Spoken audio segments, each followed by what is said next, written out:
Jadi sangat tinggi sekali. Eh, jadi walaupun mungkin sekarang sudah hampir mau 20-an tahun, tapi eh, informatika ini masih salah satu prodi yang kedepannya bahkan akan lebih berkembang. Jadi kita pingin nih, kalau bahasa dari asesornya kemarin tuh 100 tahun lagi nih prodi informatika nih masih ada, apapun lah kondisinya. Tapi survive-nya itu yang kita harapkan ya. Jadi dan kita mudah-mudahan bisa berkiprah baik di level daerah maupun nasional dan internasional nanti. Nah, jadi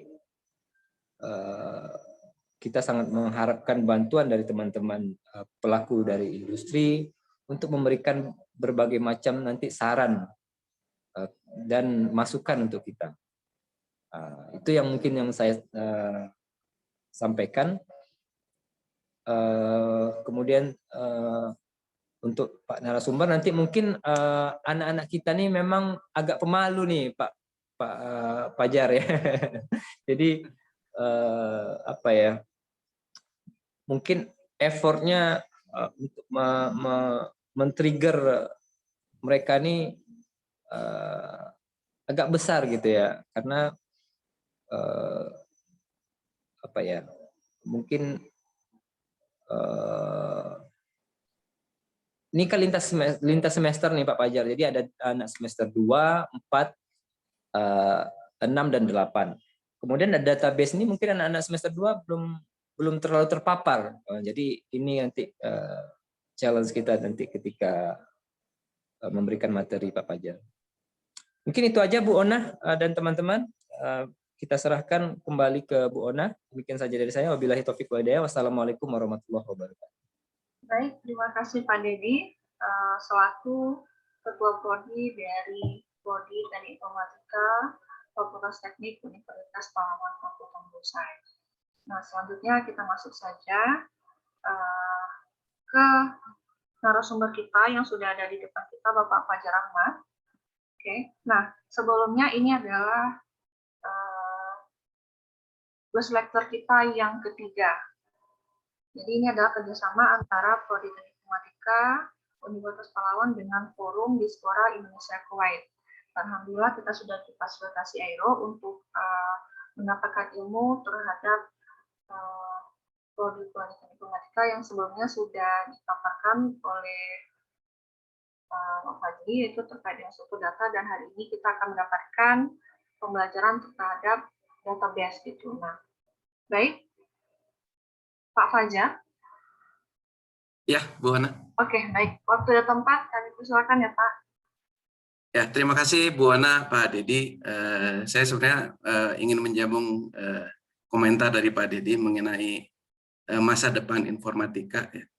Menurut saya informatika di masa depan itu justru akan lebih maju lagi, apalagi dengan teknologi sekarang seperti big data, machine learning, artificial intelligence, itu future-nya ke depan itu sangat luas untuk informatika.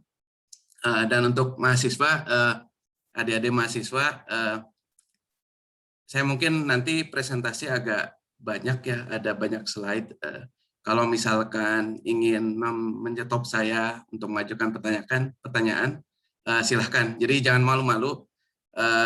Ini sangat nantinya ke depan kalau nanti adik-adik mahasiswa akan bekerja dan kemudian misalkan bekerja di luar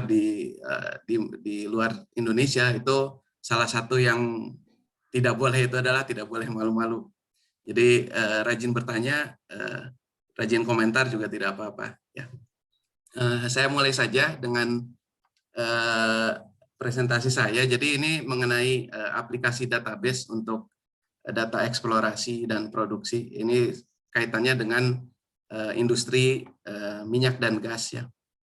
Ya, sebelum mulai saya memperkenalkan diri dulu. Saya bekerja di Schlumberger, menangani business development dan program manager untuk perusahaan di Kuwait, Kuwait Oil Company atau KOC. DNI ini sebetulnya nama segmen saya, Digital and Integration. Jadi ya seperti yang tadi saya sampaikan bahwa ke depannya dunia digital, integrasi itu peluangnya sangat besar. Saya di industri manajemen informasi ini sudah lebih dari 22 tahun. Saya mulai bekerja di Indonesia tahun 99. Saya sebetulnya di Riau, di Pekanbaru, dari tahun 2001 sampai 2003 kalau tidak salah. Saya dulu tinggal di Jalan Kapling.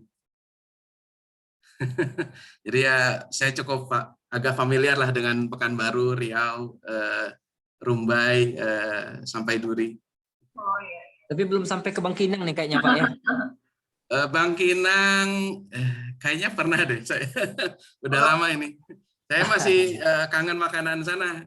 Saya dulu suka soto kayu ya. Nggak tahu masih ada atau enggak. Garang asemnya Pendawa. Saya juga suka. Dulu suka makan juga di Tenda Biru dekat Rumbai. Nggak tahu masih ada atau enggak tuh. Udah lama sekali. Jadi 18 tahun lalu. Ya. Lanjut. Jadi saya lebih dari 22 tahun bekerja di luar Indonesia dari 2007, jadi hampir 14 tahun ya. Saya sempat 7 tahun di Qatar, kemudian pindah ke Dubai 2 tahun, dan sekarang di Kuwait sudah hampir 5 tahun. Jadi semuanya masih di perusahaan yang sama, Selam Bersih. Saya menangani project management, service delivery, business development, consultancy, sama implementasi dari manajemen informasi solusinya. Ini alamat email saya dan LinkedIn saya juga. Nah, sekarang kita mulai dengan agenda ya. Jadi saya akan mulai dengan tren dari industri ini. Mohon maaf, slide-nya banyak dalam bahasa Inggris. Saya agak kebingungan juga untuk menerjemahkan karena terminologinya agak susah di translasi ke bahasa Indonesia. Jadi agenda yang pertama akan saya bahas itu adalah tren di industri. Jadi nanti kita bisa lihat bagaimana informatika akan berperan cukup besar di masa depan. Yang kedua, ini sudah mulai masuk ke dunia minyak oil and gas, oil field life cycle. Jadi ini bagaimana oil field atau dunia minyak dan gas itu kita mulai dari akuisisi sampai kemudian kalau sudah selesai di abandon. Kemudian akan memasuki sedikit pengenalan mengenai data-data eksplorasi dan produksi. Dan setelahnya nanti setelah kita tahu beberapa jenis data di INP, kita akan melihat apa saja sih standar data model yang tersedia di saat ini di industri, mulai dari PPDM, POSC dan lain-lain. Sangat banyak sebetulnya standar, tapi saya hanya akan menyebutkan atau menjelaskan beberapa saja. Kemudian yang lebih penting lagi adalah, jadi setelah kita punya datanya, terus kita sudah simpan dalam format database, itu adalah bagaimana data itu dipakai. Justru itu adalah nilai dari data sebetulnya. Kalau sudah disimpan di database terus tidak bisa dipakai, kan sayang sekali gitu. Justru pemakaiannya itu yang akan memberi value untuk data. Nanti ada sedikit demo mengenai aplikasi yang kita pakai untuk bagaimana database dan bagaimana data ditampilkan dalam bentuk web. Dan terakhir, pertanyaan. Kalau ada pertanyaan di tengah slide, silahkan. Ini nanti saya coba, saya ada sekitar 29 slide sebetulnya. Nanti saya coba flow-nya diatur. Mudah-mudahan bisa tercover semuanya, semua slide. Kalau tidak, nanti mungkin ya bisa mengadakan lagi sesi tambahan. Nah, ini mengenai tren di industri ya. Ini kalau melihat penggunaan data, ya, ini berdasarkan informasi dari IDC Global Data Sphere. Jadi ini mungkin saya sempat kemarin ikut session dengan Pak Zainal ya. Ini termasuk ada slide ini juga. Jadi kedepannya data itu semakin kemari itu akan meningkat secara eksponensial.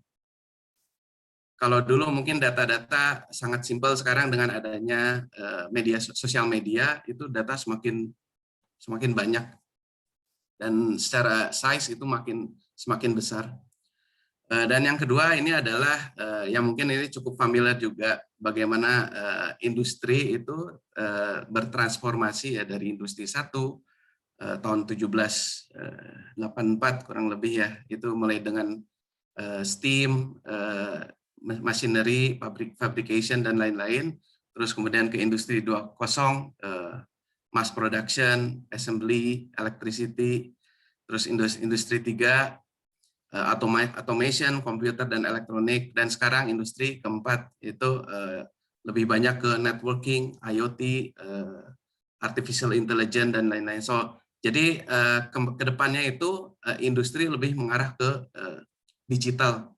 Jadi fungsi atau peranan informatika di sini sangat besar.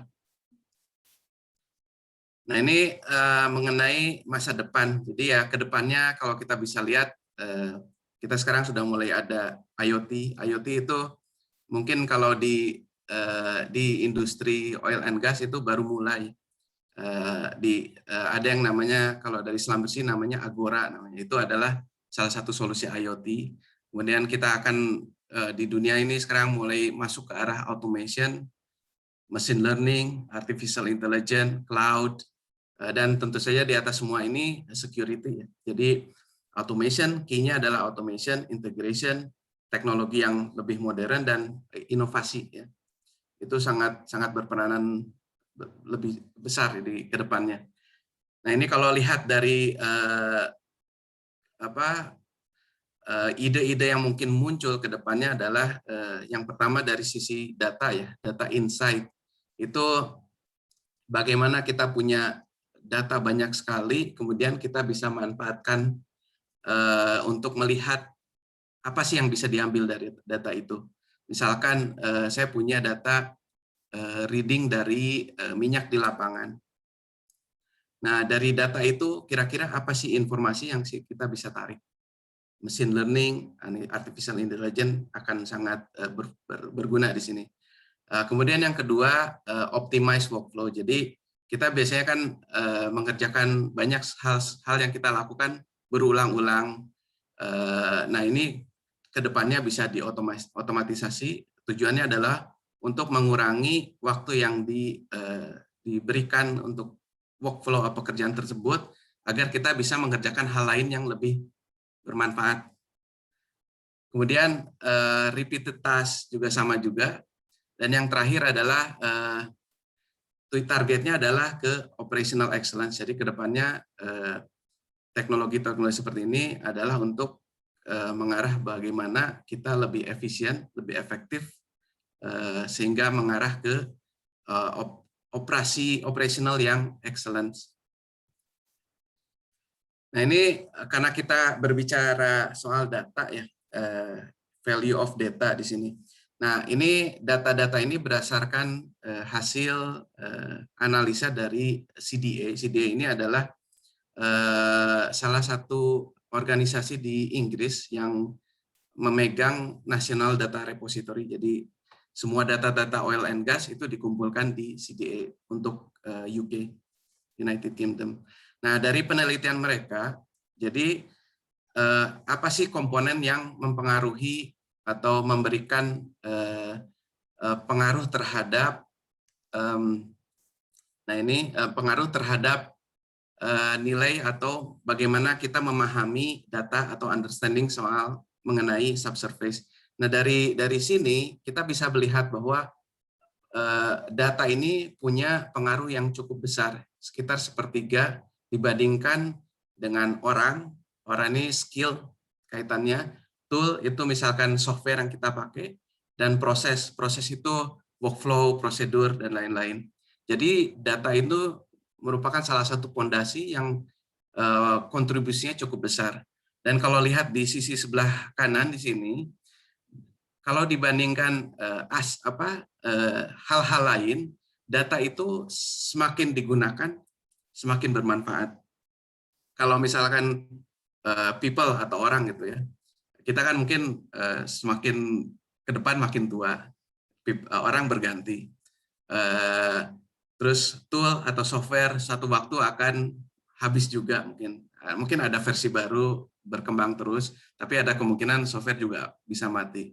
Proses juga sama, dengan adanya hal-hal baru, proses bisa berubah, tool baru, proses bisa berubah. Tapi dengan data itu tidak demikian. Data kalau kita manfaatkan terus, maka akan menghasilkan value yang makin bertambah gitu.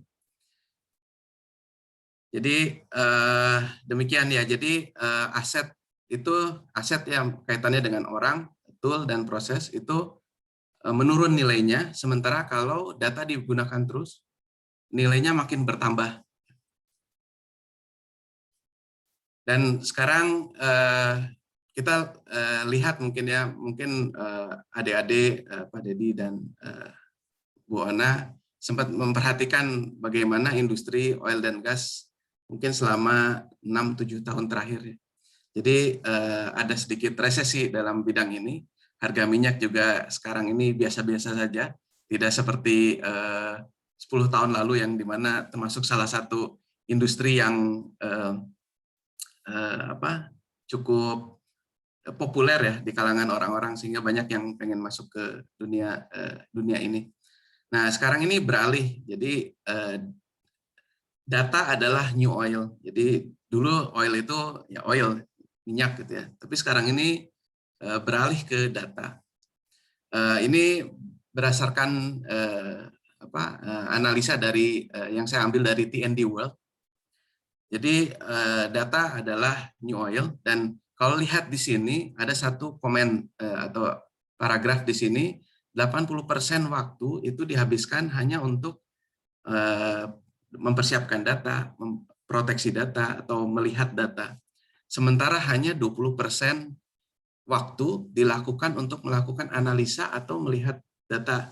Jadi sebetulnya waktu kita itu lebih banyak habis di mempersiapkan, melihat data, mengecek data, memproteksi data. Sementara justru kita expect bahwa sebenarnya waktu kita akan lebih banyak di analisa ya, untuk melihat insight atau apa yang bisa diambil dari data tersebut. Nah, jadi yaitu kedepannya hal-hal seperti machine learning, artificial intelligence itu akan sangat membantu ke depannya. Bagaimana untuk menggeser 80% ini jadi lebih turun, sementara analisanya jadi lebih banyak waktu untuk melakukan analisa. Nah, itu tren untuk mengenai tren di industri, terutama dari oil and gas. Nah, ini sekarang saya masuk ke sedikit konsep sebetulnya apa sih data atau informasi yang saya yakin adik-adik mahasiswa juga sedikit paham mengenai ini. Jadi kalau kita lihat ada data, ada informasi, apa sih bedanya antara keduanya? Ya. Jadi data itu sebetulnya fakta atau sesuatu yang kita bisa lihat dalam bentuk teks, angka, atau bentuk video, yaitu data semua, itu adalah data. Nah, dalam dunia oil and gas, biasanya data ini diambil dari hasil pengukuran di lapangan atau hasil processing. Jadi misalkan kita dapat satu data dari lapangan, kemudian kita bawa ke kantor, kita analisa, kita proses datanya, dan terakhir biasanya dilakukan interpretasi. Nah, itu data itu diproduksi dengan cara seperti itu. Nah, itu adalah data. Nah, apa bedanya informasi? Informasi itu adalah data yang memiliki konteks atau data yang ada artinya. Misalkan ini terkait dengan arti kaitan data tersebut terhadap bisnis konteks. Misalkan saya tinggal di Kuwait. Kalau kita kaitkan dengan konteks oil and gas, industri oil and gas, itu kan nggak ada artinya gitu. Mungkin kalau misalkan Fajar bekerja di Schlumberger, melakukan pekerjaan yang misalkan terkait dengan oil and gas, menghasilkan data seperti ini, nah itu baru ada konteksnya kan. Nah, itu juga terkait dengan bagaimana data itu ditampilkan juga gitu. Jadi kalau misalkan data yang tidak terkait gitu, jadi akan membingungkan. Nanti saya akan berikan contoh juga. Juga data itu bisa jadi informasi kalau ada kaitannya dengan waktu. Ya. Yang seperti misalkan 10 tahun lalu saya mengambil data dari data misalkan well atau data sumur 10 tahun lalu. Kalau saya pakai sekarang, apakah masih aktual atau tidak? Nah, biasanya itu ada beberapa data yang masih aktual memang, tapi ada beberapa yang data yang sudah tidak aktual lagi, yang sudah tidak bisa dipakai untuk analisis pada saat sekarang, walaupun biasanya dipakai untuk sebagai referensi. Ya. Nah, ini sebagai contoh konteks, saya ada di Kuwait. Kapan gitu. Jadi saya di Kuwait tidak berarti apa-apa kan sebetulnya. Kalau tahun lalu mungkin saya tidak ada di Kuwait. Gitu. Ini hanya contoh konteks saja. Nah, ini sekarang kita mulai ke pengenalan data-data eksplorasi dan gas. Jadi di Riau itu kan zaman dulu ada Caltex, sekarang mungkin sudah berganti ya, jadi Pertamina. Masih ada eksplorasi minyak baru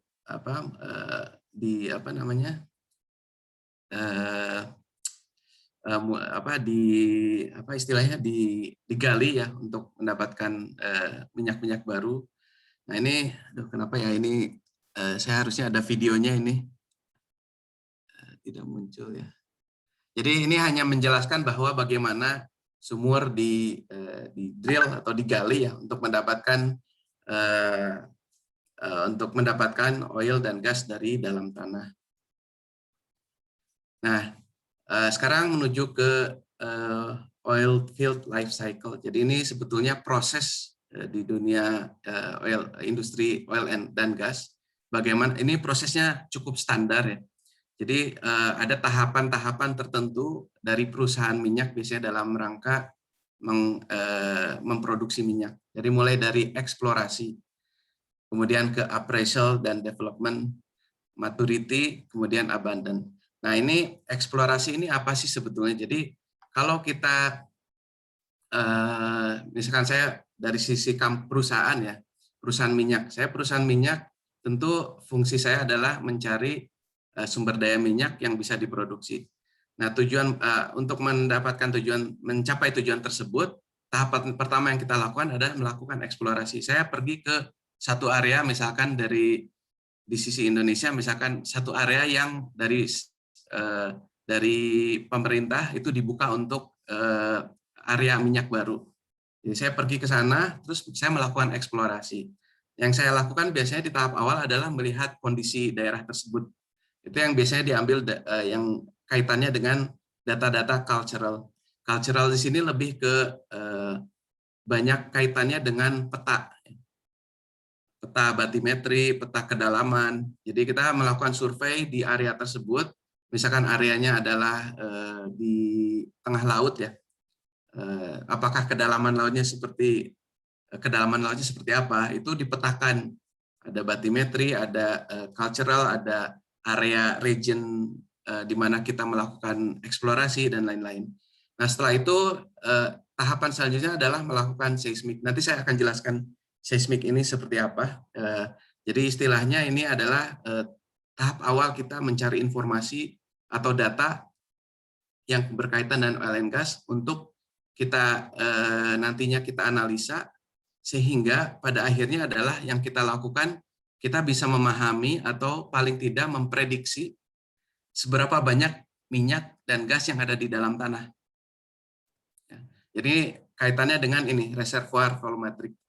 Kalau misalkan kita mendapatkan hasil, minyak dan gas mungkin sekian juta barrel, nah itu kan kita kaitannya, nanti kita hitung dengan kaitannya ekonomi. Dengan sekian juta barrel yang ada di dalam tanah, dan investasi yang saya lakukan untuk melakukan tadi seismik atau survei untuk culture data dan lain-lain, dan kedepannya apakah itu ekonomis gitu. Nah, itu biasanya tahapan eksplorasi adalah seperti itu. Melihat, mengambil banyak data-data awal, di mana perusahaan bisa menentukan apakah minyak dan gas yang ada di dalam, perkiraan minyak dan gas yang ada di dalam tanah, itu secara ekonomis murah atau cukup untuk memberikan keuntungan ke perusahaan.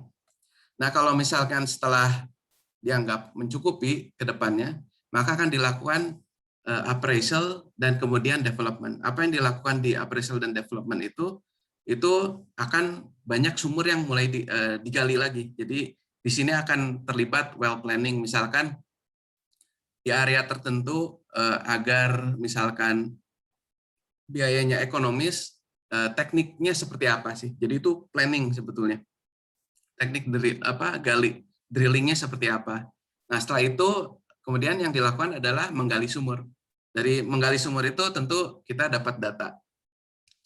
Setelah kita dapat data, setelah drilling itu biasanya yang dilakukan adalah logging. Nanti saya jelaskan logging itu apa, datanya seperti apa. Nanti kita kaitkan bagaimana menyimpan data ini di database. Dan terakhir adalah well testing. Jadi jadi tool, misalkan ada tool yang dimasukkan untuk mengetes performance atau kemampuan dari well itu untuk memproduksi oil dan gas, termasuk yang diukur misalkan tekanannya, pressure-nya dan lain-lain. Nah, setelah dianggap development selesai, itu akan mencapai fase di mana mature produksinya. Jadi biasanya di sini drilling tidak terlalu banyak, hanya untuk mengamankan atau mempertahankan produksi. Jadi di sini yang banyak dilakukan adalah lebih banyak well test, mencari data atau informasi mengenai temperatur, pressure, flow rate, karena ini di sini penting untuk produksi. Dan yang penting sekali di sini adalah daily production volume, karena ini kaitannya dengan uang. Jadi misalkan berapa banyak atau berapa barrel oil atau gas yang diproduksi dalam satu hari, dan kita kaitkan dengan harga minyak di pasaran. Dan di sini makanya jadi sales itu sangat penting. Dan terakhir, kalau misalkan kondisi pressure atau tekanan di dalam untuk menghasilkan minyaknya semakin turun, maka kita akan mencapai tahapan abandon. Jadi semua well diselesaikan, kemudian dibereskan, ditutup, di-abandon istilahnya. Kemudian biasanya di sini lebih banyak ke kaitannya dengan environment. Jadi setelah itu baru selesai ditutup, kemudian perusahaan akan berpindah ke area lain yang akan dieksplorasi. Nah, ini kalau kaitannya dengan jumlah data, jadi awal-awal eksplorasi biasanya sangat slow ya, jadi tidak banyak data diambil, tapi tidak akan sebanyak data ketika melakukan appraisal sampai level development. Kemudian maturity sampai abandon itu agak flat sebetulnya, tidak terlalu banyak ya. Ini 0 sampai 50 ini hanya sekedar gambaran saja. Perkiraan biasanya lama operasi itu 50 tahun. Nah, ini lebih jelas lagi. Jadi tadi saya membahas mengenai salah satu data yang diambil adalah data-data cultural. Jadi itu kaitannya dengan peta sebetulnya. Nah, peta ini kalau saya lihat, saya gambarkan di sebelah kanan ini adalah, nanti akan saya demokan juga dalam aplikasinya. Ini adalah area di mana area konsesi. Jadi setiap perusahaan biasanya diberikan satu area dan tidak boleh mengambil jatah minyak dari area lain. Itu biasanya ada klausa seperti itu. Ini dia peta dari Amerika Utara, agak cukup banyak ya, ini konsesi area di mana perusahaan minyak bisa beroperasi. Dan termasuk yang diambil dari cultural data itu seperti jalan, coast ya, pulau, garis pulau, sungai dan lain-lain. Jadi itu sangat penting sekali ya. Nanti tujuannya adalah kalau kita memahami area tersebut, kita bisa membuat planning bagaimana oil atau minyak itu dialirkan. Ya. Nah, di sini yang termasuk data-data cultural adalah contohnya adalah lease, permit, atau boundary. Seperti saya jelaskan tadi ini, contohnya adalah area-area yang dibagikan ke perusahaan di mana mereka bisa melakukan eksplorasi minyak. Umumnya yang standar orang menggunakan S3 ya, S3 GIS system, bentuknya save file. Nanti kalau adik-adik mulai terlibat dengan GIS map, Global Information System Map. Nah, ini S3 ini salah satu cukup standar yang banyak dipakai di mana-mana. Nanti coba Google aja soal S3. Kemudian satellite imagery, itu biasanya formatnya geotiff. Dan satu lagi ini EPSG, itu adalah salah satu organisasi yang biasanya melakukan definisi untuk koordinat sistem, European Petrophysical Survey Group, kaitannya dengan dunia oil and gas. Data selanjutnya yang saya perkenalkan adalah data-data well. Ini saya kasih satu ilustrasi saja.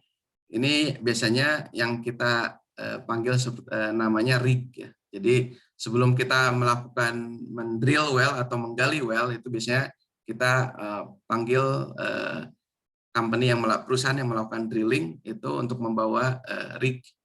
Nah, dari atas rig ini nanti biasanya semua aktivitas oil and gas dilakukan. Jadi pertama misalkan akan menggali well ini, gitu ya. Misalkan ini saya kasih nama borehole 1. Ini salah satu contoh saja. Gitu. Nanti misalkan berhasil mendapatkan minyak di sini, terus setelah sekian tahun selesai, misalkan minyaknya tidak ada lagi, ada kemungkinan dibuat hole baru gitu dari well yang sama, dibikin cabang baru menjadi borehole 2, dan ada kemungkinan di tengah proses juga gagal gitu ya. Jadi jangan dianggap bahwa oil and gas itu aman, lancar-lancar saja. Jadi resikonya juga cukup besar. Jadi ada kemungkinan drilling gagal, seperti tadi eksplorasi juga ada kemungkinan gagal. Misalkan salah satu tahapan di mana di eksplorasi adalah menggali sumur-sumur eksplorasi di mana kita akan mengambil contoh-contoh data yang kita bisa gunakan untuk menghitung. Nah, itu ada kemungkinan dari sekian banyak well yang digali itu tidak ada hasilnya. Bisa saja. Jadi artinya saya sudah investasi sekian juta dolar misalkan, oh gagal, jadi saya harus pindah ke area lain. Nah, ini biasanya waktu kita mulai dari kita menggali sampai kemudian nantinya diproduksi itu ada data-data yang kita sebut well data, itu data-data yang diambil dari sumur. Ya. Jadi ada banyak sebetulnya tipe data yang terkait dengan well, tapi yang nanti akan saya jelaskan itu lebih ke tipe data yang lebih paling atas ya, level atas, itu mengenai informasi mengenai well itu sendiri. Nanti saya jelaskan apa aja. Apa kaitannya yang terkait dengan well itu biasanya lokasi ya, well itu berada di mana. Nah, ini nanti kaitannya dengan GIS, peta GIS ya. Terus kemudian tentu saja harus ada identifikasi dari well tersebut. Misalkan ini dikasih nama well Bekasap, mungkin Bekasap 1, Bekasap 2. Jadi biasanya pertama kali di drill dikasih nama Bekasap 1, drill yang kedua well lain itu Bekasap 2, dan biasanya berurutan namanya. Nah, ini kaitannya untuk identifikasi ada yang namanya nama UWI ini UI ya. UI itu adalah singkatannya dari Unique Well Identifier. Jadi setiap well itu harus diidentifikasi secara unik. Kemudian ada penomoran well juga. Nah, setelah itu ada klasifikasi well. Jadi well-well yang digali itu fungsinya belum tentu sama. Jadi ada well-well yang fungsinya untuk data ngambil produksi, ada well yang fungsinya untuk mengambil data, dan ada well yang fungsinya seperti yang tadi di awal itu adalah untuk eksplorasi. Dan tentu saja nanti perlu disebutkan juga siapa yang punya well tersebut. Ya, jadi ada owner sama operator. Nah, ini contoh datanya ya. Jadi misalkan ada nama borehole ya. Borehole ini yang di dalam tanah. Surface itu yang di permukaan. Jadi borehole, ada well, spud date itu kapan well ini mulai dibuka ya, digali. Spud date mulai dibuka. Kemudian completion date itu kapan well-nya ini dianggap selesai. Ini klasifikasi yang tadi seperti saya sebutkan. Ini macam-macam, ini saya ambil dari contoh data yang di Amerika Utara. Terus ini ada statusnya seperti apa, pemiliknya siapa. Data selanjutnya adalah well log. Jadi setelah sumur ini selesai atau dalam waktu pada proses digali, biasanya ada waktu di mana yang kita sebut logging kontraktor itu memasukkan tool atau alat-alat ke dalam sumur. Tujuannya adalah untuk mengambil data. Mengambil data itu bisa misalkan data-data yang diperlukan untuk tahu di mana saya harus mengambil well-nya gitu ya. Jadi misalkan kalau lihat dari di sini, gambar di sini, asumsi misalkan data well, minyak itu berada di sini gitu. Nah, nanti tool ini akan dimasukkan. Kita kalau dari dalam sumur, kalau kita kan ada di permukaan di sini ya. Jadi kan kita tidak tahu pada kedalaman berapa minyak itu berada kan. Jadi fungsinya log itu kita masukkan ke dalam alat-alat ke dalam sumur, itu mencari tahu posisi kurang lebih minyak atau gas itu ada di mana.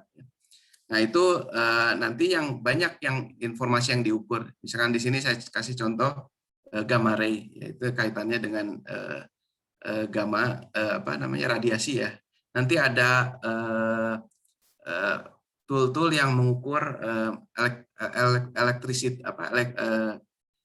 bagaimana electricity-nya, kemudian resistivity dan lain-lain. Nah, data-data ini kan dalam bentuk seperti chart ya, dari atas ke bawah gitu.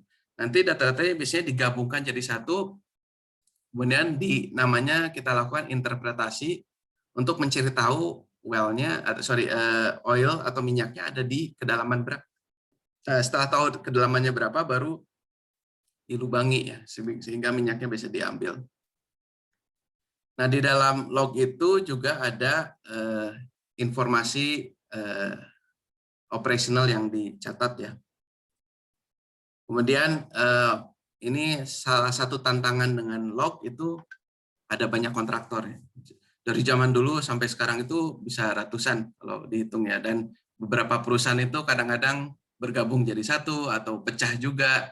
Nah, itu masing-masing kontraktor itu mereka punya masing-masing tool yang bisa dimasukkan. Mereka punya nama yang berbeda juga, walaupun fungsinya mungkin sama ya. Nah, kemudian ini berbicara soal standar format. Jadi ada berbagai jenis format yang dipakai untuk menyimpan data log. Jadi, ada list ini saya lupa singkatannya apa. Cukup lama ya, tahun 1974. Itu bentuknya file binary ya, jadi tidak bisa dibuka, harus dibuka dengan aplikasi khusus. LAS ini singkatannya log ASCII standard, itu seperti yang namanya disebutkan ASCII formatnya, jadi bentuk teks. Nanti saya akan tampilkan contohnya. Kemudian format selanjutnya DLIS ya, tahun 91. Ini juga binary, perlu software untuk membuka. Dan yang terakhir well log ML ini sebetulnya data-data well log yang dibentuk dalam format XML. Ini sebetulnya agak kurang populer. Jadi yang cukup populer adalah, yang saat ini cukup populer adalah LAS dan DLIS. list ini standar lama yang sudah diganti oleh delist. Nah, bagaimana contoh datanya? Sebentar, saya coba tampilkan. Mungkin agak kecil ya. Bisa kelihatan ya? Nah, ini contoh data well log yang diambil. Ini bagian awal ini lebih ke informasi well-nya, gitu ya, sumur yang digali. Misalkan sumurnya yang mana, ini contohnya well sekian. Terus dari kedalaman mana sampai ke dari ke kedalaman berapa sampai kedalaman berapa data log ini diambil. Ini contohnya dari kedalaman 0 sampai 3.394 feet dan lain-lain. Jadi ini bagian atas biasanya informasi mengenai sumur tersebut. Nah, kemudian informasi berikutnya ini adalah lebih ke parameter yang dipakai ketika informasi log itu diambil. Jadi misalkan contoh mana ya, yang ini ya, misalkan nih temperatur ya, temperatur, temperatur, RMF temperatur. Jadi ini pada kondisi pada saat log itu diambil, parameter apa aja yang diset. Nah, setelah itu di bawahnya ini kalau saya ke bawah lagi, nah ini adalah mungkin gedeannya. Nah, bagian ini adalah datanya. Ya. Ada depth. Nah, ini kalau lihat kaitannya dengan informasinya adalah seperti dari sini. Misalkan kolom pertama di bawah depth ya, ada feet. Yang kolom kedua CN4 ada di sini. Nah, jadi ini adalah bagian datanya. Ini bagian informasi mengenai datanya. Terutama ini yang disebutkan di sini adalah unitnya, unit measurement. Misalkan ini depth ya. Depth itu kedalaman, FT itu feet ya. Kita taunya meter biasanya dipakai di Indonesia ya. Nah, ini dipakai feet. Jadi ini adalah depth itu kedalaman dari 0 sampai paling bawah ya 3.300 sekian. Nah, setiap ini setengah feet itu ada parameter yang diukur ya. CN4 diukur, dikal diukur ya. Jadi kalau lihat di sini tabular datanya. Simple sebetulnya kan kalau dibuat ke dalam database kan yang terutama yang relational database biasanya terbentuk dari kolom dan row, kolom dan row. Jadi di sini ada kolom-kolomnya dan row-nya. Nah, cuma ada problem di sini. Jadi ini kebetulan yang informasi yang diambil adalah 1, 2, 3, 4, 5, 6, 7, 9, 10, 11, 12, 13. Ada 14 informasi yang diambil ya. Nah, itu tergantung jenis lognya, itu bisa lebih sedikit atau bisa banyak, dan banyak pun bisa kadang bisa sampai ratusan. Gitu. Karena tergantung dari tool-tool yang dimasukkan. Tool semakin kemari untuk logging itu semakin canggih. Jadi biasanya satu tool itu bisa mengukur banyak sekali parameter yang bisa diukur ya. Jadi ini contoh untuk log adalah seperti ini. Nah, apakah data ini bisa dimasukkan sebagai ke database sebagai table? Itu bisa aja gitu. Tapi nanti kita akan lihat bagaimana implementasinya, karena ini kesulitannya adalah jumlah parameter yang diambil pada saat bersamaan itu sangat kadang-kadang sedikit, kadang banyak. Jadi tidak ada jumlah yang tetap. Oke, balik lagi ke slide. Nah, ini data selanjutnya adalah data seismik. Ini termasuk data yang diambil pada awal-awal ketika eksplorasi gitu. Nah, bagaimana sih prosesnya? Ini saya contoh ilustrasi bagaimana data seismik diambil di laut ya. Jadi biasanya ada kapal, terus di sini ada bagian yang kita fungsinya adalah menggetarkan, memberikan shockwave, bisa bentuknya eksplosif atau airgun. Di belakang ini ada namanya yang kita sebut hydrophones. Jadi ada banyak, kadang-kadang bisa dari ratusan meter bahkan bisa kilo. Ya. Fungsinya adalah nanti pada satu titik si kapal ini akan memberikan shockwave ke permukaan, ke dalam laut ya, sampai mencapai permukaan laut. permukaan tanah dalam laut ya, seabed. Nah ini nanti dia akan memantulkan gelombang kan. Jadi gelombang ini nanti yang diukur oleh hydrophones ini. Nah, gelombang ini nanti kita bisa melihat bagaimana formasi dalam tanah. Ya. Jadi seperti ini contoh misalkan ada sedimentary, ada macam-macam. Jadi dan kita bisa memperkirakan di mana kurang lebih tentu setelah diinterpretasi ya posisi minyak dan gas, air juga. Nah nanti kalau kita lihat datanya, ini saya agak nggak punya contohnya. Ini saya cuma ngambil dari ilustrasi saja. Bentuknya kalau kita dibuka data seismik dengan aplikasi itu kurang lebih seperti ini. Ini sebenarnya menggambarkan apa namanya formasi dalam tanah. Nah untuk format jadi setelah data diambil kan itu harus disimpan dalam bentuk format tertentu ya. Nah untuk seismik itu ada banyak dari zaman tahun 1960 sampai sekarang itu ada banyak format. Jadi tahun 60-an itu seg A, B, C, D. Dan ini data ini hanya bisa disimpan di tape. Saya nggak tahu mungkin ada mahasiswa ada yang pernah bekerja dengan tape drive. Zaman dulu ada yang namanya 9 track. Ya.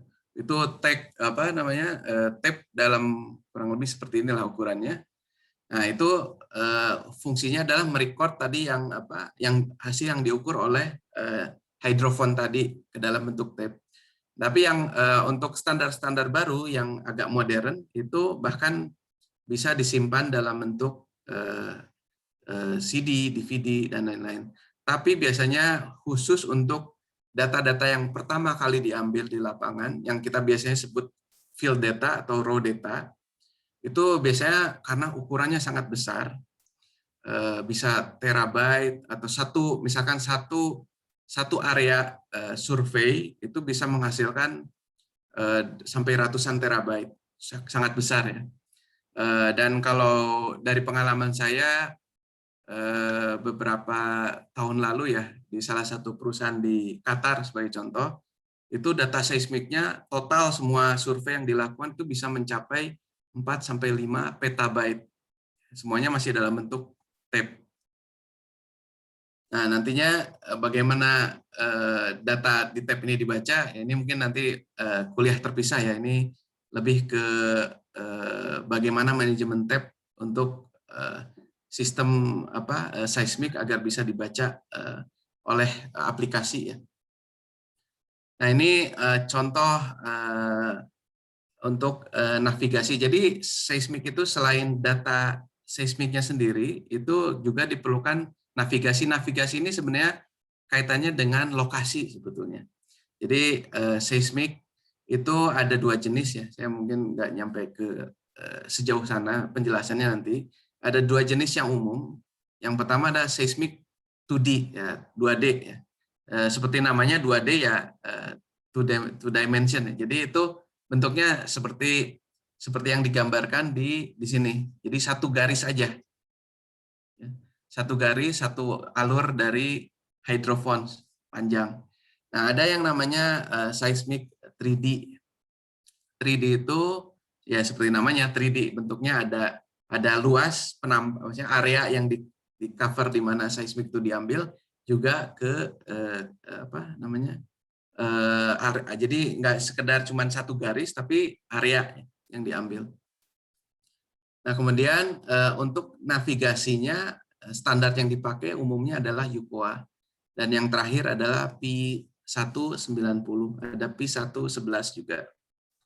Nah, ini contoh datanya kurang lebih seperti ini. Saya coba tampilkan di sini. Nah, ini contoh data untuk seismik navigasi. Di atas biasanya beberapa informasi mengenai surveinya, nama surveinya, terus ini formatnya apa, ini informasi GIS-nya, koordinat sistem dan lain-lain, sampai sini, terus ada angular. Nah ini data yang actualnya adalah sebelah bawah ini. Ini yang pertama ini sebetulnya nama line seismic line-nya, misalkan ini 2D ya, nama seismiknya. Sebenarnya ini adalah koordinatnya. Ini koordinat. Dan ini biasanya Z value. Ada informasi kedalaman. So itu untuk seismik. Nah ini tadi saya cuma ngasih contoh beberapa data ya. Ada well log, ada seismik. Ya. Sebenarnya datanya banyak sekali. Gitu. Kalau lihat ini juga sebetulnya sangat disimpulkan. Jadi ada banyak sekali data yang diambil dari oil and gas. Nah, tadi sebagai contoh seismik ya.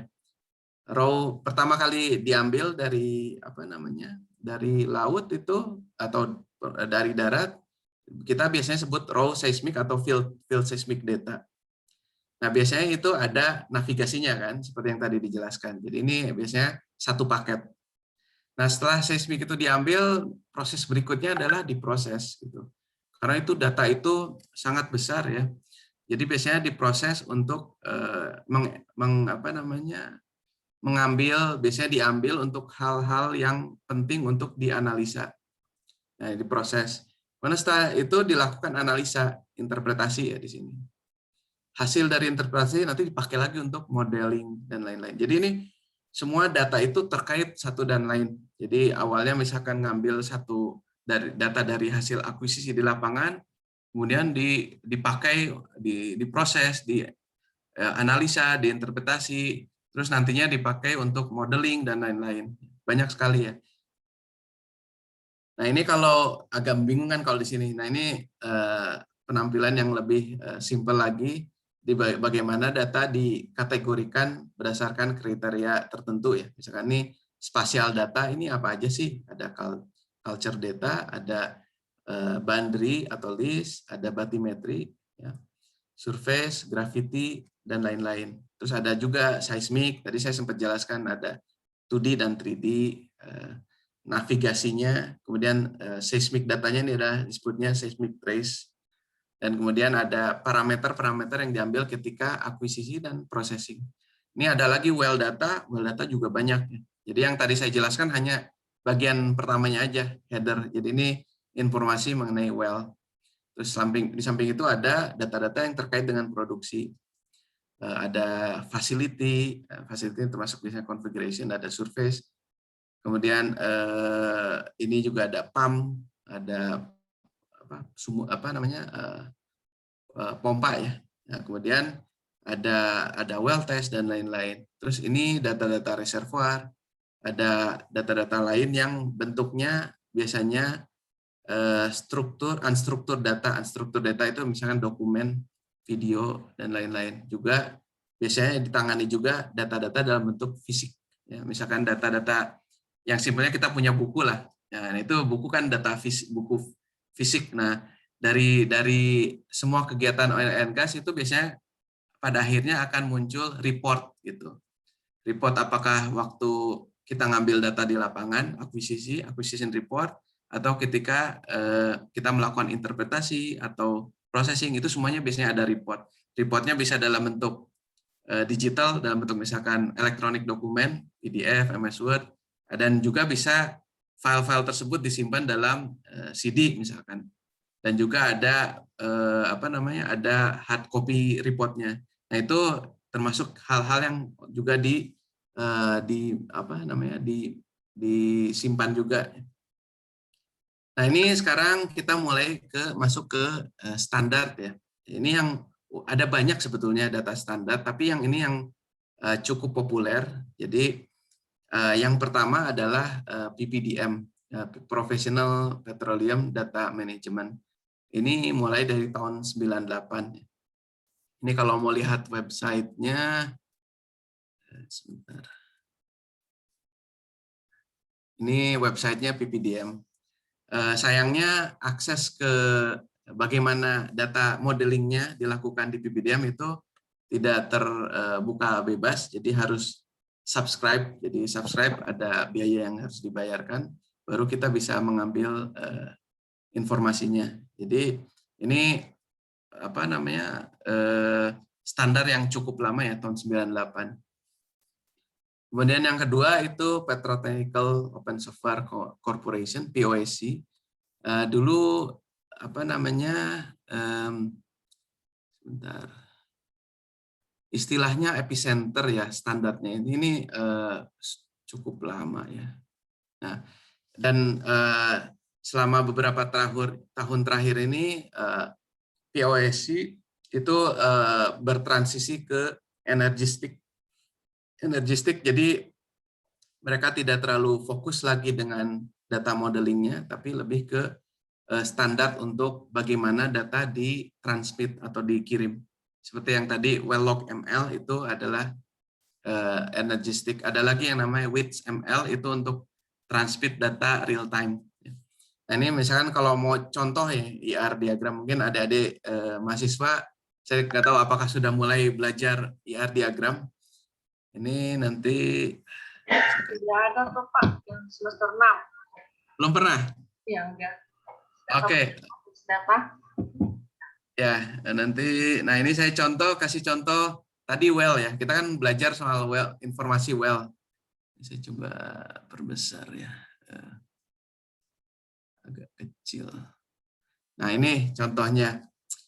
Ada well, informasi well, ada informasi wellbore. Jadi well itu yang di permukaan, wellbore itu yang di dalam tanah. Karena kan tadi satu lubang di permukaan itu di dalamnya bisa ada cabangnya kan. Jadi ada bisa aja satu well itu punya beberapa borehole. Nah, itu borehole ini ada informasi lainnya kan. Jadi seperti tadi ada well log gitu ya. Well log itu kan data-data well juga. Ini terkait dengan well log. Kemudian well log trace itu well log juga sebetulnya. Jadi well log itu lebih ke informasi apa namanya header informasinya, informasi mengenai well, informasi mengenai log parameternya. Nah, sementara log trace itu bagian yang seperti tadi saya jelaskan seperti tabular. Jadi ada banyak data well ya di sini yang bisa dikaitkan dengan well borehole. Nanti mungkin ada waktunya belajar mengenai IR diagram, data modeling. Sekarang lanjut ke Finder. Ini sudah lama juga, tahun 90. Ini dari perusahaan dari Schlumberger. Ini sebentar ya. Ini data modelnya sih tidak bisa diakses secara bebas. Jadi biasanya itu kita baru bisa lihat dari softwarenya. Ini contoh tahun 2010. Softwarenya sendiri sudah retired ya, sudah pensiun, sudah digantikan dengan teknologi baru. Ini versi tahun 9.6. Ini kalau misalkan tadi kaitannya dengan well ya, ini ada tables, ada view, index, sequence, synonym. Saya misalkan lihat tabel, tadi pengen tahu well kan, informasi well bagaimana disimpannya. Nah, ini contohnya, ini atribut-atribut well. Ya. Ini contoh atribut well yang bisa disimpan di tabel tadi. Nah, bagaimana link dari tabel well header ini ke tabel yang lain gitu. Nah, ini bisa kita lihat dari ini foreign key. Nanti mungkin belajar ya foreign key. Kalau belajar RDBMS nanti akan belajar soal primary key sama foreign key. Itu kaitannya untuk integrity ya, data integrity. Nah, ini well header table tadi ada relasinya dengan tabel-tabel berikut ya. Jadi tadi well nanti ada ada well log dan lain-lain tuh nyambung semua ke sini. Ya. Nah, ini untuk Finder. Selanjutnya itu adalah dari Schlumberger juga proses seabed namanya. Jadi ini proses seabed ini menggantikan Finder. Nah, ini data modelnya itu tersedia sebetulnya di di internet dan bisa dibuka. Jadi kalau ada sempat ya search saja Schlumberger seabed gitu. Nanti kalau di search nanti akan dapat web page, misalnya hasil Google-nya salah satunya adalah seperti ini. Nah, nanti bisa dilihat ada di sisi kiri menu ya, ada entities dan submodel. Nah, di bagian bawah itu dijelaskan. Di sini seabed itu sebetulnya mengambil informasi atau mengambil referensi dari energistik itu POSI tadi ya, epicenter, PPDM juga. Jadi nanti saya jelaskan bagaimana kaitan seabed dengan POSI dan PPDM. Jadi sini bisa lihat entity ini apa ya? Kalau kita kaitkan itu lebih ke tabel atau view. Sementara yang satunya adalah submodel. Jadi submodel ini bisa kategorisasi dari entity ya. Misalkan tadi kita bekerja dengan belajar soal well ya. Well ini ada entity atau biasanya view atau table yang terkait dengan well. Begitu juga dengan well log ya. Nanti saya jelaskan lebih jelas di slide berikutnya. Dan yang terakhir ini baru mulai rame itu 3 tahun terakhir lah, dan baru 2020 mereka melakukan rilis yang namanya Open Subsurface Data Universe. Ini websitenya sebentar. Kalau search tinggal Google aja, OSDU namanya. Nah, kurang lebih seperti ini.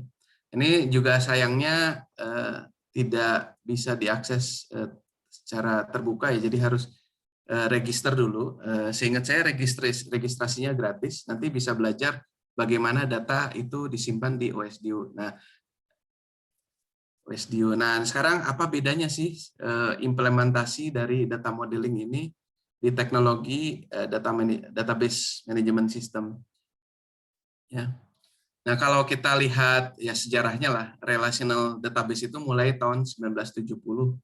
Nah, sekarang yang cukup populer untuk RDBMS itu ada Oracle, ada Microsoft SQL, ada MySQL, IBM DB2 dan lain-lain. Ada banyak ya kan. Mungkin ada yang sudah mulai belajar programming PHP dengan MySQL, mulai belajar kan bagaimana relational database dengan MySQL. Ada yang ada Oracle dan lain-lain. Nah, PPDM, POSI, Finder, seabed itu dibangun berdasarkan relational database. Nah, yang baru itu kan trennya ke arah non-relational database ya. Itu mulai ramai sekitar tahun 90-an lah, akhir 90-an. Ini diperlukan atau umumnya mulai digunakan karena banyak data-data terutama ya sosial media, terutama data-datanya dalam bentuk unstructured data. Kemudian processingnya lebih cepat, apalagi sekarang teknologi prosesor, graphical card yang sekarang bisa digunakan untuk kalkulasi. Nah, itu membuat perhitungan-perhitungan lebih cepat gitu. Jadi non-relational database yang zaman dulu kurang begitu populer, sekarang populer gitu. Nah, ini ada macam-macam teknologinya, ada MongoDB, Oracle NoSQL, ada Cassandra, CouchDB dan lain-lain. Nah, OSDU itu jatuh di non-relational database. Jadi teknologi yang digunakan ini cloud. Jadi OSDU itu cloud. Sementara yang lain-lainnya ini standar implementasinya adalah kalau kita bilang in premise, jadi di internal network gitu, di kantor sendiri. Jadi sementara OSDU cloud. Jadi kedepannya kan sekarang trennya cloud. Salah satunya adalah untuk menghemat biaya kantor ya, untuk infrastruktur IT. Nah, sekarang saya akan lebih banyak menjelaskan kan dari sekian banyak standar, saya akan lebih menjelaskan mengenai proses seabed. Subsurface OSDU ini relatif baru, saya juga masih belajar dan saya sangat familiar dengan yang Schlumberger seabed. Ya, jadi saya akan menjelaskan seabed. Jadi bagaimana seabed ini dibangun? Seperti tadi yang dijelaskan, bahwa itu sebenarnya dibangun dari beberapa fondasi ya, dari standar. Salah duanya adalah POSI dan PPDM. Kemudian tadi juga dilihat kan ada Finder ya. Jadi Finder setelah sekian tahun di develop, kemudian di capture atau dimanfaatkan untuk seabed. Ada satu lagi namanya software Geoframe. Jadi ini juga ini sudah retire juga softwarenya. Nah, itu dijadikan referensi juga untuk membangun seabed. Selain juga input dari para customer ya yang menggunakan seabed. Nah, di samping itu ada reference value yang dipakai juga. Nah, ini standar seperti yang saya bilang, standarnya tuh banyak sekali gitu. Jadi agak apa? Saya kalau nggak akan mungkin sempat menjelaskan ini semua ya. Jadi ada yang namanya OSDD, ini di dictionary sebetulnya. RP66 ini dulu dipakai untuk data transfer dari satu aplikasi oil and gas ke aplikasi lain. POSC ini POSC ya, ISO itu ISO, standar ISO. Nah ini tadi sempat saya perlihatkan juga ada apa di websitenya seabed ya. Jadi apa aja sih yang di cover, apa yang bisa disimpan dalam seabed itu ada macam-macam ya. Ini domainnya seperti ini dari well sampai modeling untuk velocity. Nah, di samping ini ada supporting domainnya, ya misalkan sub facility atau equipment seperti misalkan surface facility. Nah itu kaitannya penyimpanannya di sini. Spatial data ini untuk mapping. Nah ini feature-nya yang dipakai itu menggunakan S3 untuk GIS map. Nanti ada row level sama spatial entitlement ini untuk mengatur soal akses. Ini security kaitannya. Jadi apakah user itu bisa mengakses semua data atau row-row tertentu, atau kalau ini ada spasial itu map ya. Jadi area tertentu saja yang boleh dipakai atau diakses. Ini ada masalah built-in support untuk unit dan koordinat conversion. Ini problem dengan oil and gas itu biasanya kaitannya salah satunya adalah mengenai unit, ya, unit of measurement seperti yang tadi dibahas. Depth itu mungkin meter atau feet. Gitu. Nah, bisa jadi satu data datang dengan meter, data yang lain datang dengan feet. Bagaimana kita mengsinkronize kedua data tersebut. Nah, ini makanya ada conversion untuk unit ya. Ada audit trail, ini biasanya penting untuk security. Quality control itu penting sekali untuk memastikan datanya yang di-load itu dengan benar ya. Dan terakhir adalah arsitekturnya two-stage loading. Two-stage loading ini maksudnya data akan dimasukkan ke staging area. Staging area itu daerah temporary di mana orang-orang yang punya kemampuan untuk QC data, quality control data, akan mengecek datanya. Kalau misalkan oke, baru boleh di-approve masuk ke final ininya, project akhirnya, ya, tempat finalnya. Nah ini sekarang nyambung ke logical data model ya untuk seabed. Jadi ini agak beda dengan tradisional data modeling, di mana seabed tuh pakai yang namanya logical data model. Jadi didesainnya dengan unified modeling language. Nanti mungkin bisa baca-baca lebih jelas ya. Jadi data model itu didescribe sebagai metadata. Nah, karena disimpan sebagai metadata, ya.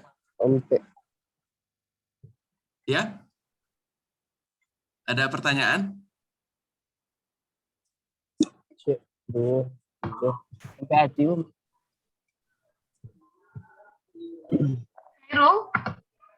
Ada pertanyaan? Kalau enggak, saya lanjut. Mohon maaf Pak, mikrofonnya mungkin kebuka nih, Hairul. Oh iya. Oh iya, saya mute dulu ya. Nggak bisa. Nggak apa-apa, saya lanjut aja. Jadi karena disimpan sebagai metadata, kalau kita pengen mengextend atau kalau misalkan ini kan datang dengan standar ya, ada misalkan tadi well informasi well datang dengan atribut sekian banyak. Kalau saya pengen menambahkan atribut baru, nah itu akan lebih mudah, jadi extensible, bisa ditambahkan. Nah ini sebagai contoh, jadi kenapa lebih 67. Lanjut aja. Ya, jadi ini contohnya pembagiannya adalah core logical model ya. Core-nya seperti ini. Kemudian dari core ini diturunkan berbagai jenis data. Seperti tadi kan ada well header-nya well information tadi ya.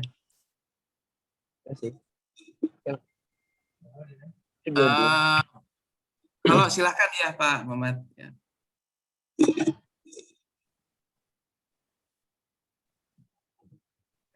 Jadi nanti misalkan contoh ini untuk deviation survey ini. Deviation survey ini sebenarnya untuk trajektori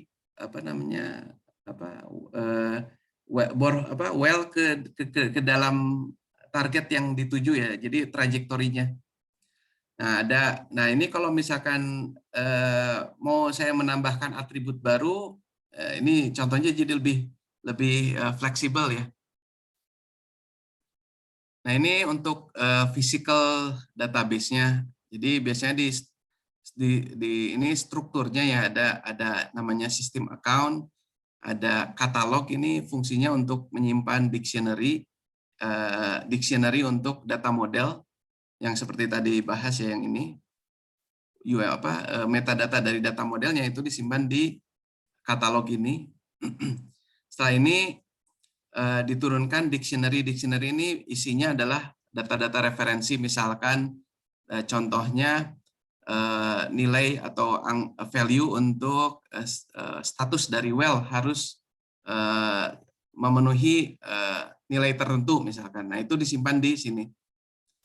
Nah di sini ada staging account, itu yang tadi seperti saya bilang karena fungsinya bisa menyimpan 2 stage ya, ke staging. Kemudian satu lagi project account. Nah, di samping ini ada satu level lagi namanya interface. Nah, ini kaitannya seperti tadi yang saya bilang soal unit ya. Jadi ada unit measurement meter, ada unit measurement feet. Nah, itu bagaimana interface ini bisa mensinkronkan tampilan data. Misalkan saya pengen datanya ditampilkan dalam meter gitu. Nah, itu nanti diatur di sini. Juga termasuk salah satunya untuk koordinat sistem. Saya pengen lihat koordinat sistem dalam mungkin nanti belajar WGS 84. Nah, itu dilakukan di sini. Nah, ini mengenai OSDU. OSDU ini relatif baru ya. Ini jadi mereka untuk Mercury itu baru launching 2 minggu lalu, 3 minggu lalu lah.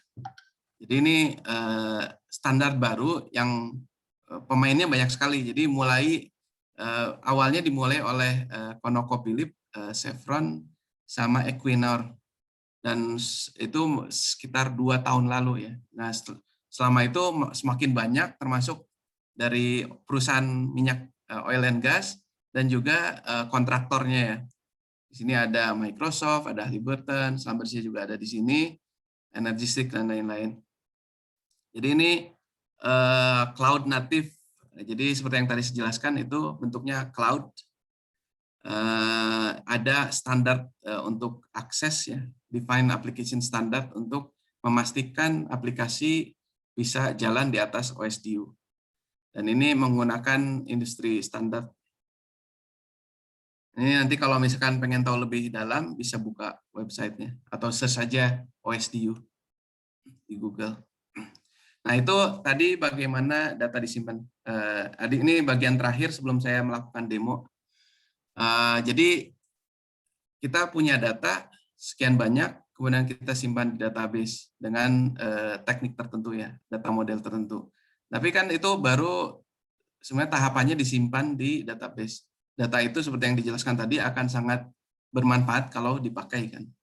Nah jadi ini kita harus memastikan bahwa ada integrasi dari data ketika mulai diakuisisi, kemudian data diatur, di-manage, kemudian bagaimana data tersebut di-deliver atau dipakai di aplikasi. Jadi kan kita punya database, isinya data, dan aplikasi untuk oil and gas itu banyak sekali. Jadi bagaimana data-data itu bisa diintegrasikan dengan aplikasi tadi. Jadi penting sekali ya untuk memastikan bahwa data ini bisa diambil oleh aplikasi sehingga bisa di-generate dalam menjadi informasi dan kemudian knowledge. Nah, ini salah satu contoh saja bagaimana aplikasi yang ada ya. Jadi ini bagian bawah ini data source. Ini biasanya data-data hasil dari lapangan, bentuknya bisa Excel, data produksi, data log, seperti yang tadi dijelaskan, drilling, seismik, atau bentuknya elektronik dokumen, dan juga bisa bentuk data-data fisik ya. Ada juga data real time. Nah, biasanya data-data seperti ini naik ke level berikutnya, bisa ke operational atau bisa ke corporate. Nah, yang operational di sini ada namanya, ini contoh saja, untuk software dari vendor lain juga ada. Ini contohnya Avoset ini untuk production operation, jadi untuk mengatur data-data produksi dari sisi operasi. Ada untuk EDM untuk drilling. Untuk corporate ada tadi yang sudah dijelaskan, ProSource. ISES ini untuk mengolah physical data. Nah, di atasnya itu saya bagi dua, ada untuk project. Ini project database juga bentuknya. Ada Studio, ada OpenWorks, ada EPOS. Nah, di sisi kiri ini aplikasi. Aplikasi yang misalkan ini Geolog, itu bisa connect ke EPOS. Power Explorer bisa connect ke OpenWorks. Petrel bisa connect ke Studio misalkan. Nah, ini kalau lihat coverage datanya, ya, operational data itu banyak sekali karena dia mencakup data-data operational, akuisisi dari lapangan. Project data biasanya spesifik untuk data-data yang dipakai untuk tujuan tertentu. Dan data-data ini, data dari operational dan data dari project, itu begitu selesai dilakukan, datanya difinalisasikan. Nah, setelah difinalisasi itu akan disimpan di corporate data. Itu ada pertanyaan sampai sekarang? Semua peserta mungkin ada pertanyaan kepada Bapak Fajarnya.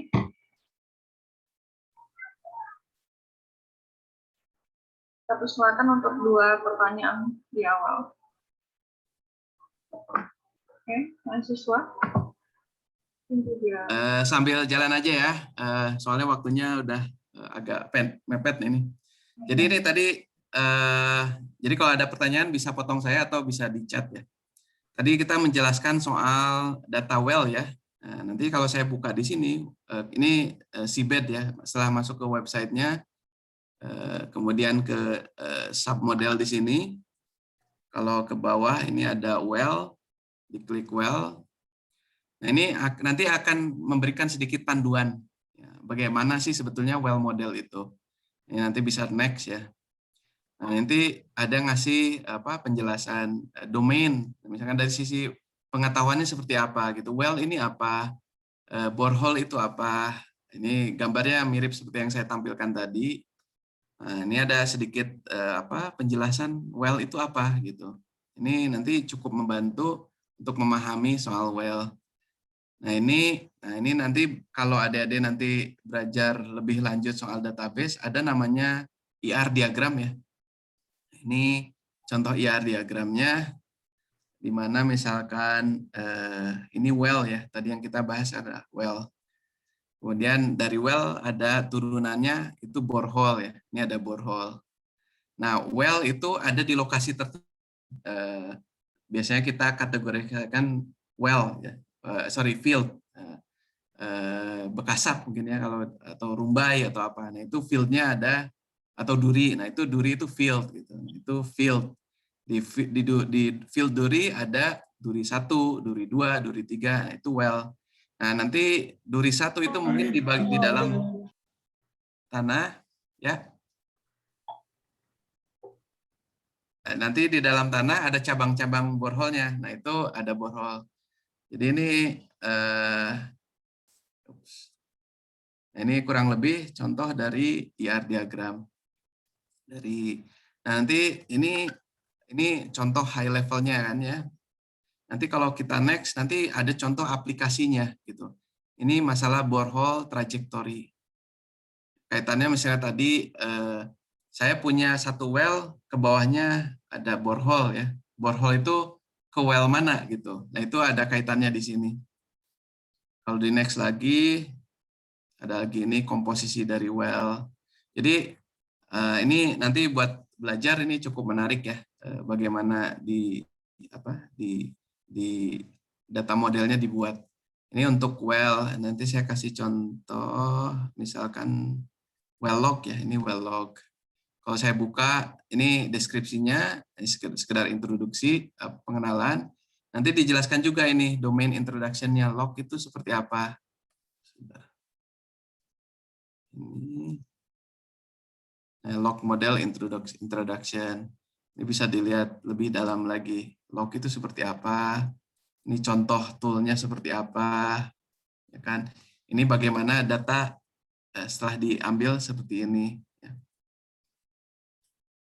Ya, itu untuk log. Satu lagi seismic saya tampilkan. Seismic. Ini seismic. Sama juga nanti jadi kalau balik sini ini ada sedikit pengenalan. Nah, ini domain introduction. Jadi ini sangat membantu sekali ya memahami soal data, bagaimana data harus dihandle ketika dimasukkan ke database. Ini ada domain introduction, kemudian proses akuisisi seperti apa. Ya. Nah, ini mudah-mudahan nanti kalau ada waktu bisa baca-baca ya. Nah, ini bagian demo terakhir nih, saya coba tampilkan aplikasinya seperti apa. Ini ada, tadi kan yang banyak yang kita bahas adalah database-nya adalah Seabed ya. Nah, ini aplikasi untuk mengakses datanya. Ini kalau lihat ada well di sini, data-data well yang seperti tadi saya tampilkan. Ini ada sekitar berapa ya? Ini 3.700, agak kecil tulisannya. Ada 3.729 ya. Nah, ini kalau lihat titik-titik di sini, ini adalah well. Misalkan kalau saya select misalkan ya field-nya ya, field ini otomatis terfilter semua. Ini well-well yang di dalam field yang merah ini juga di highlight lah warna merah. Jadi ini contohnya. Nah, ini kalau misalkan saya pengen lihat data log-nya, misalkan ini data log, saya misalkan pindah ke sini, saya misalkan tertarik dengan dua well ya, misalkan. Dan ini kalau lihat ini trace, ini tadi curve yang tadi saya tampilkan di sini ya. Nah, ini depth, ada SIPOR, GR, RHOB, RHOC, dan lain-lain. Nah, kalau lihat di sini mungkin ada, kalau saya ada GR. Ini adanya GR ini ya, supaya saya ganti ininya. Sebentar. Saya search GR, misalkan. Nah, ini. Saya select misalkan beberapa dua curve, saya tampilkan nih review. Nah, ini seperti ini data log itu ya. Ada data-data lain, misalkan nih marker itu ya mungkin nanti kalau ada waktu saya jelaskan marker. Kalau misalkan saya pengen menampilkan marker juga, saya select satu well ya.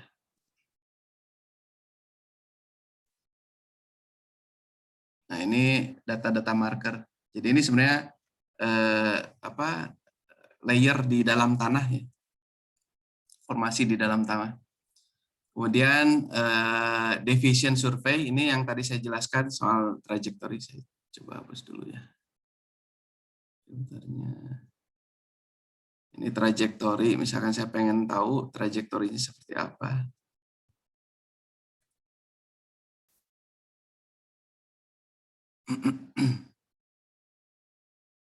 Nah, ini nanti akan menampilkan ini nih dalam bentuk 3D ya.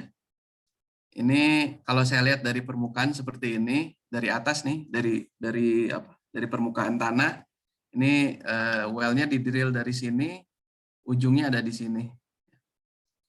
Kalau dari pinggir, dari sisi, nah ini dari atas sampai ke sini. Ini titik merah ini markernya yang tadi saya jelaskan. Yang bagian ini adalah lognya yang diambil. Jadi ini bisa diputar-putar, menarik sebetulnya. Nah, sekarang selanjutnya seismik ya. Nanti kalau saya coba tampilkan di peta, saya hapus, saya misalkan tertarik dengan yang 3D.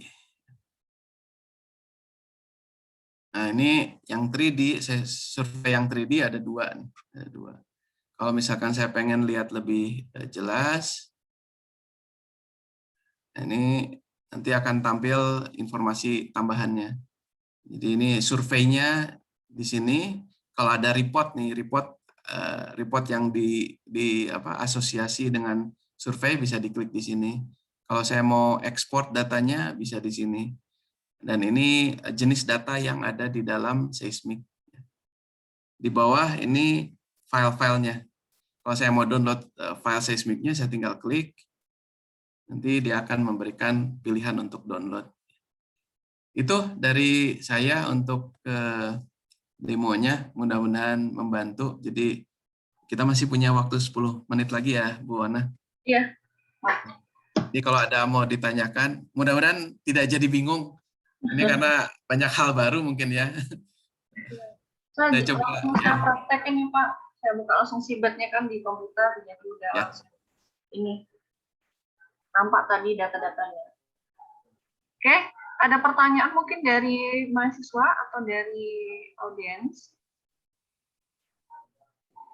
Ya, silakan kalau ada pertanyaan. Tanyakan. Mumpung Bapak Fajarnya masih bergabung bersama kita nih. Ini banyak nih database. Kita ada mata kuliah basis data nih. Jadi UML ini mereka sudah pelajari di basis data. Ya. Ya, silakan. Mudah-mudahan nggak nanya bukan karena bingung ya. Karena emang kalau basis data ini emang banyak gitu ya Pak. Jadi ya ini saya coba mengcover dari banyak hal ya, emang materinya agak banyak sih. Mungkin nanti kalau ada kesempatan lebih banyak ya saya bisa agak lebih ini ya, ngambil satu topik gitu. Ya silakan mungkin yang mau Jangan malu-malu ini. Ini Pak. Ini salah satu modal nanti kalau mau kerja di luar itu harus berani, jangan malu-malu. Bahasa Inggris juga kalau bisa ini ya bagus gitu. Ya. Ini dari Bapak Adi Erik, nggak ada pertanyaan karena luas banget poin-poin yang dijelaskan. Sangat jelas tadi kalau kita mendengarkan. Ya mudah-mudahan ini cukup jelas. Jadi kalau perlu yang lebih agak detail, agak lebih dalam lagi ya nanti kita bisa atur-atur untuk sesi berikutnya. Ya, sesi selanjutnya kita akan bahas. Ya, mungkin nggak ada pertanyaan nih Pak. Ini dua kemungkinan sangat jelas dan mungkin belum paham. Ya, mudah-mudahan. Mudah-mudahan masuk yang sangat jelas yang mungkin yang sudah disampaikan.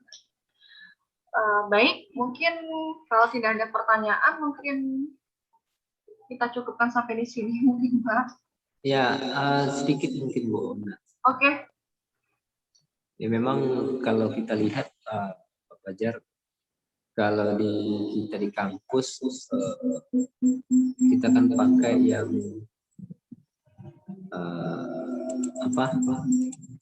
gratisan lah. Kita pakai database, mungkin Bu Ona bisa tambahkan karena nih Bu Ona nih yang bidang keilmuannya di situ. Di kita memang kalau untuk membangun aplikasi kita pakai MySQL ya untuk database. Mungkin anak-anak kita nih agak mungkin belum nyambung, mungkin belum tuning mungkin karena dan mereka baru kita ajari yang basic banget ya, seperti query untuk melakukan create, read, group ya. Mungkin baru selevel situ baru. Mungkin yang semester 8 banyak yang hadir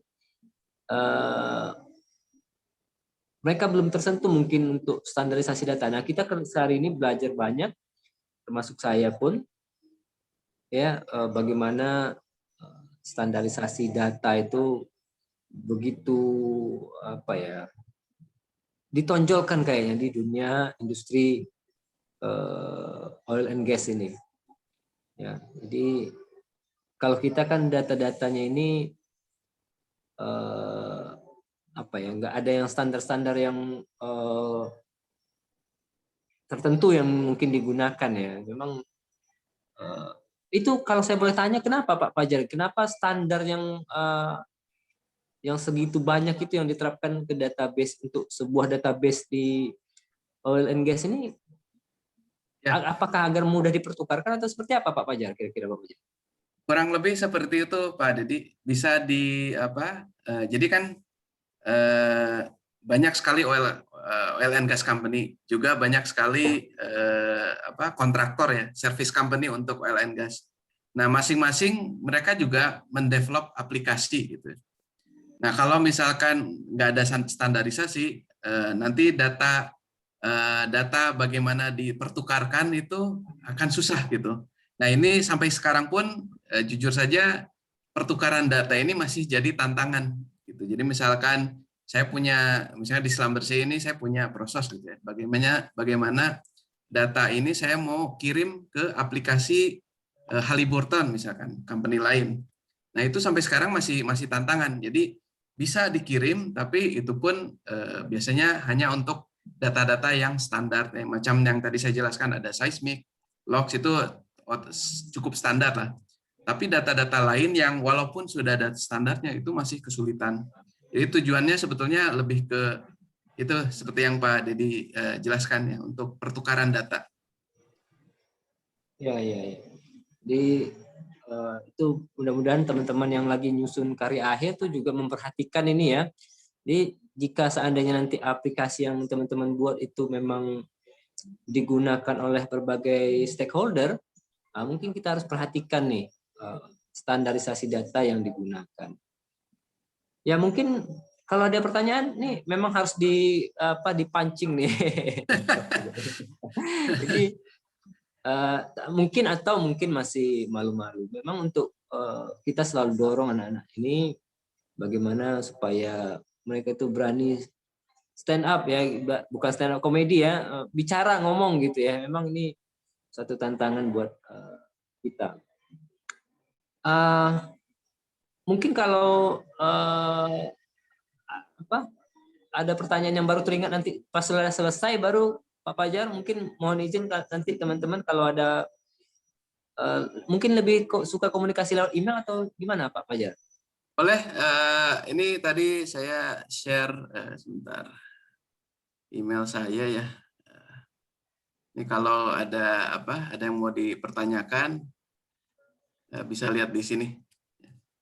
Ya. fajar.ahmad@gmail.com.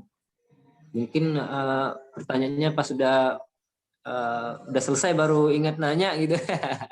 Ya, jadi kalau mau ada tanya-tanya soal database, data modeling, apalagi kaitannya dengan oil and gas, silahkan bisa dikirim dengan email.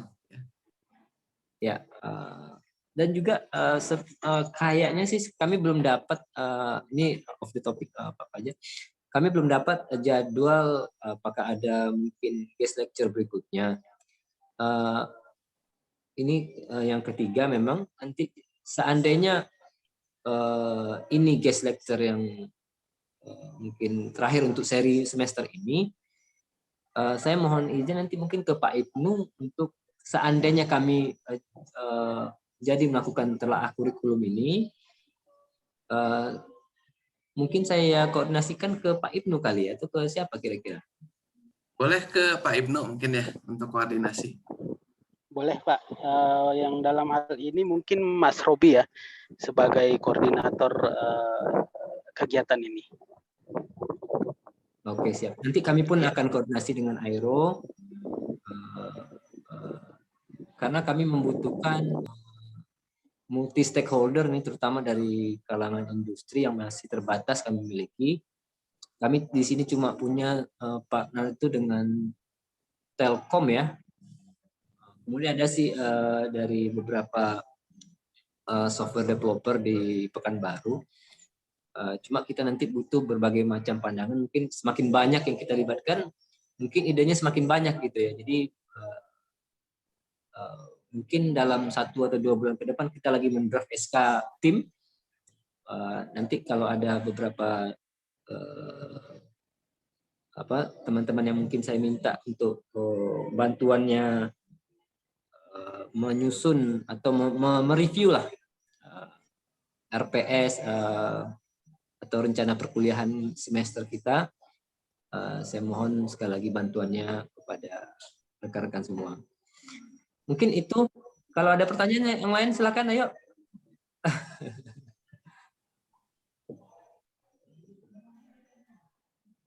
Mungkin atau kalau enggak nih kita kembalikan ke Bu Ona sebagai moderator. Mungkin itu dari saya, Pak Ibnu dan teman-teman, Pak Fajar. Mudah-mudahan sih tiap semester ini ada gitu ya, dengan topik-topik yang mungkin berbeda-beda. Ya, kita di sini memang untuk stream atau penjurusan kita punya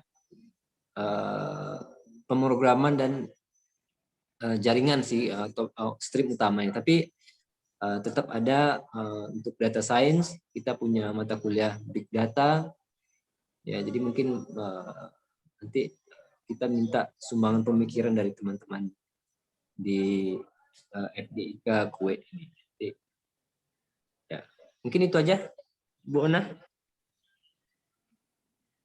Oke, baik, terima kasih Bapak Dedi. Kayaknya mungkin memang nggak ada pertanyaan ya Pak, dari mahasiswa, dari rekan-rekan juga, para peserta juga. Mungkin kita cukupkan saja sampai di sini, ya Pak. Baik, saya selaku moderator mengucapkan banyak-banyak terima kasih kepada Bapak Fajar Ahmad sebagai narasumber kita pada siang hari ini. Dan terima kasih kepada Bapak Ibnu Mujir dan Bapak Robi dan Bapak Nuki yang sudah memberikan kami kesempatan untuk guest lecture ini sangat menambah knowledge kami, menambah pengetahuan kami terhadap, dan kebetulan ini emang bidang kita di teknik informatika. Mudah-mudahan kita ketemu di lain waktu di guest lecture selanjutnya, dan mungkin di pertemuan-pertemuan yang akan kita bahas lebih eratnya nanti lagi. Baik Bapak, saya mohon maaf apabila selama saya menjadi moderator banyak kesalahan, karena manusia tidak luput dari kesalahan. Saya sudahi dengan wabillahi taufiq wal hidayah. Wassalamualaikum warahmatullahi wabarakatuh. Waalaikumsalam warahmatullahi wabarakatuh. Sebelum ditutup, mungkin kita foto bersama ya Pak, untuk dokumentasi. Mungkin bisa dihidupkan semua kameranya. Ya, nanti biar saya yang ini. Mohon di teman-teman yang bisa kameranya dihidupkan. Ini nanti juga. Burung saya. Terima kasih juga kepada Bapak Edi Erik ya yang sudah bergabung juga. Mohon maaf. Oh iya, Pak Edi Erik itu sekretaris FDIK Bu. Oh iya, sekretaris FDIK. Salam kenal. Maaf, iya. Sudah berapa ini bertemu gitu, tapi mungkin tidak kelewat terus ya Pak. Mungkin. Baru nongol 2 kali Bu. Baru nongol 2 kali. Ya, terima kasih ini untuk semua pihak yang yang mendukung kegiatan kita. Mudah-mudahan menjadi amal untuk kita semua. Amin. Oke, saya capture nih slide yang pertama. 1, 2, 3.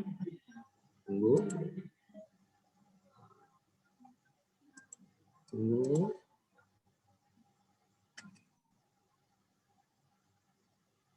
Oke, kemudian lanjut ke yang kedua. Oke, tunggu sebentar. Bentar, nggak apa-apa Mas. Dan yang ketiga. Oke. Ya, sekali lagi terima kasih. Terima kasih Sama-sama, banyak Bu. kesempatannya. Mohon maaf dari Terima saya kasih, kalau Bu Ona, ini Pak materinya. Dedi. Ya, Insya Allah kita ketemu lagi. Insya Allah. mudah-mudahan tetap berlangsung kerjasama kita, Pak, Bapak-bapak, Ibu-ibu. Insya Ya, Allah. sama-sama Mas. Insya Allah.